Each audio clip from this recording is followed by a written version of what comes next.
વાત છે આણંદ જિલ્લાની। આણંદ જિલ્લામાં શિક્ષણ જગતને શર્મસાર કરતો એક કિસ્સો સામે આવ્યો છે।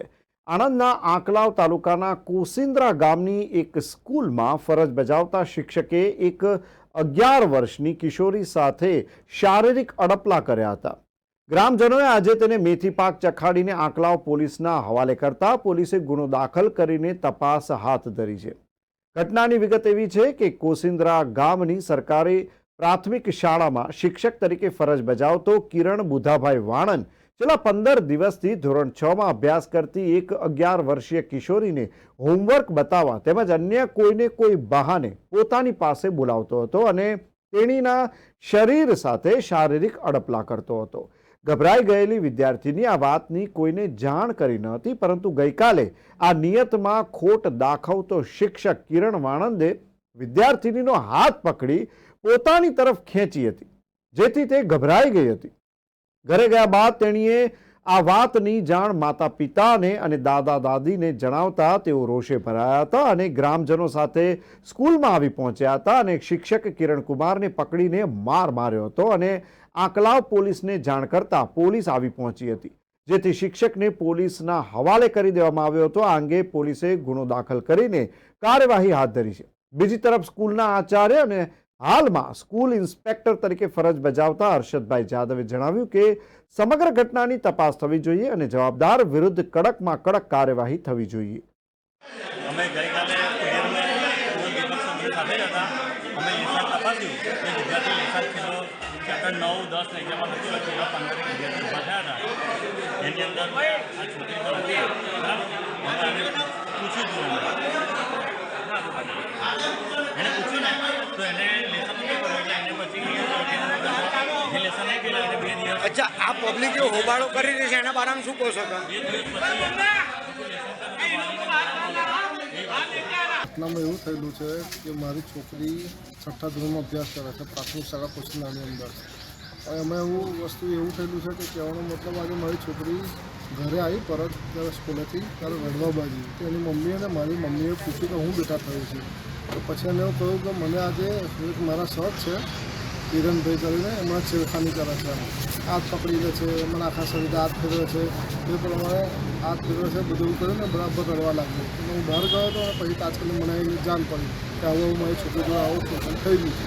તો ત્યાં પછી મેં શિક્ષકોને બધો કોન્ટેક્ટ કર્યો અને સવારે 10 વાગે શિક્ષક શાળામાં જઈ અને પછી શાળાના શિક્ષકોને બધાને મળ્યો, અમે અપશબ્દ થયા, બધું આવું થયું છે અને આખું ગામ મારી સાથે હતું અને બધી જ આખી ગામની પબ્લિક સાથે કાયદેસરના અમલ લાગ્યો છે કે આનો સસ્પેન્ડ થઈ જવો જોઈએ।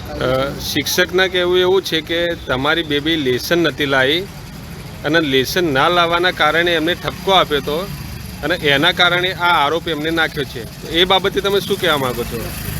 ચાલો લેસન આપ્યું છે તો એને લેસન આપ્યું છે તો ચાલો એ નથી લાવ્યું, તો ઠપકો મોડાથી હોય કે એને વસ્તુ શિક્ષક એટલે ગુરુ છે, તો ગુરુનો મતલબ એનો એવું થોડું છે કે આખા શરીરે હાથ ફેરવે, કોઈ બી એનો પ્રાઇવેટ પાર્ટ ઉપર હાથ ફેરવે એનો હક થોડો છે। આ કોઈ બી શિક્ષક હોય એનો પ્રાઇવેટ ઉપર પાર્ટ ઉપર હાથ ફેરવે એવું થોડું ચાલે।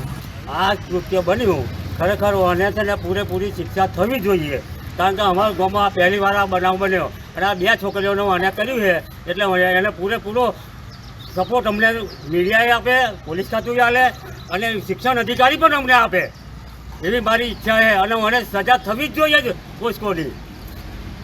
આ શિક્ષક દ્વારા કેટલી છોકરીઓ પર આવું કૃત્ય કરવામાં આવ્યું છે? સૂચિકામાં પણ જોવા મળ્યું કે આ છેડતી કરીને આવેલો છે શિક્ષિકા જોડે। જે આપના ગામની સ્કૂલ છે એમાં કેટલી છોકરીઓ જોડે આ કૃત્ય કરવામાં આ આવ્યું 2 છોકરીઓ તો હાલ છે, આ તો એક છોકરી તો નિહાર જતી નહીં મહિનાની, આ દીકરી મારી। શિક્ષકના વાઇફનું કહેવું છે કે આ જે લેસન નહોતા લઈ જતા અને લેસન ના લઈ જવાથી આ કારણ બન્યું છે। એ તો પોતાના બચાવ માટે કહે છે। એ તો તમે શું અપેક્ષા રાખો છો? અમે તો પૂરેપૂરી એને સજા થવી જોઈએ, ન્યાય મળવો જોઈએ। ગામના લગન કોઈ શિક્ષક કોઈ છોકરી નહીં મોકલે, સ્કૂલ અમારી બંધ કરવી પડશે। તારું મરાઈ દઈશ, હું પોતે તારું મરાઈશ। અકલાવ પોલીસ સ્ટેશનમાં આપ સવારથી આવ્યા છો, તો શું આપની ફરિયાદ લેવામાં કોઈ હજુ અમને કોઈ બોલાયા નહીં, એ માલિકને બોલાયા હતા, છોકરીને બાપને બોલાયા, બાકી અમને તો કોઈ ગામ લોકોને બોલાયા નહીં અમને। હવે તમારી શું અપેક્ષા છે? અમારી અપેક્ષા તો એટલી કે પોલીસ ખાતું અમને ન્યાય આલે, મીડિયા ન્યાય આલે અને શિક્ષણ અધિકારી પણ અમને ન્યાય આલે. અને આ છોકરીનો ન્યાય મળવો જોઈએ, નોને શિક્ષા થવી જોઈએ મને, કારણ કે આ બીજી શાળામાં જશે તોય આ પ્રશ્ન છે. છોકરીઓનો તો આ કાર્ય કરવાનો જ છે પેલો. અને ધોરણ 6માં અભ્યાસ કરતી જિજ્ઞેશભાઈની બેબી જે મારો મિત્ર થાય જિજ્ઞેશભાઈ, એની જોડે ના જવાનું બધો શબ્દોનો થયો છે પરિચય. અને જે સાહેબે જે કૃત્ય કર્યું છે અને સખતમાં સખત સજા થવી જોઈએ એવું અમારે જાણવા આવેલું છે. આપ કેટલા સમયથી આવ્યા છો? તો મારા મિત્રએ કાલે સાંજે મને કહ્યું હતું એ છોકરીના એના પપ્પાના બીકને મારે કોઈને કહેતી નથી, પણ એના મમ્મીને અને એની બેનને અને એના દાદીને એને વાત કરેલી હતી. મારી બેબી 15 દિવસથી સ્કૂલ નથી જતી, પછી જવા લાગી તો એમના આખા શરીરમાં ફેરવાયો. એકલાને બોલાવે છે, બે બેબીને જ બોલાવે છે. પછી કહે છે તમે રસોડું સાફ કરો, તમે વાસણ ધોવો, ફરી પટાઈને બોલાવે છે. અને પછી કોઈ ના હોય તે જ બોલાવે છોકરીઓ. અને 15 દિવસથી હેરાન કરતા એટલે મારી બેબી 15 દિવસથી સ્કૂલ જતી નહીં. એમને એવું બી નહીં કહ્યું કે તમે ફોન કરીને કમ તમારી છોકરી સ્કૂલ નહીં આવતી.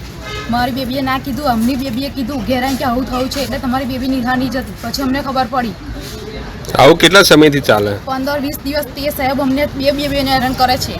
આટલા બધા સાહેબ છે, સ્કૂલમાં છોકરો છે, કોઈને બોલાવતા નહીં, આ બે બેબીને જ બોલાવે છે. આપણી ગામમાં જે આ ઘટના ઘટી છે એના વિશે આપ શું કહેવા માંગો છો? એ ખરેખર ખોટું થયેલું છે. કોના દ્વારા ખોટું કરવામાં આવ્યું એ છે? શિક્ષક દ્વારા. તો કઈ રીતે ખોટું કરવામાં આવ્યું છે? એટલે હવે એની છેડછાડ કરેલી છે એટલે એ ખરેખર તો ઈરાદાપૂર્વક ખોટું કરેલું છે. હવે નાનું બાળક હતું એટલે ભાઈ એને કોઈને કહ્યું નહીં અત્યાર સુધી. હવે પછી એને બહુ સમય થઈ ગયો એટલે પછી એના મા બાપ સાથે એને કહ્યું કે આવું થાય છે એટલે પછી એના મા બાપે એ માટે એની તૈયારી કરી પછી.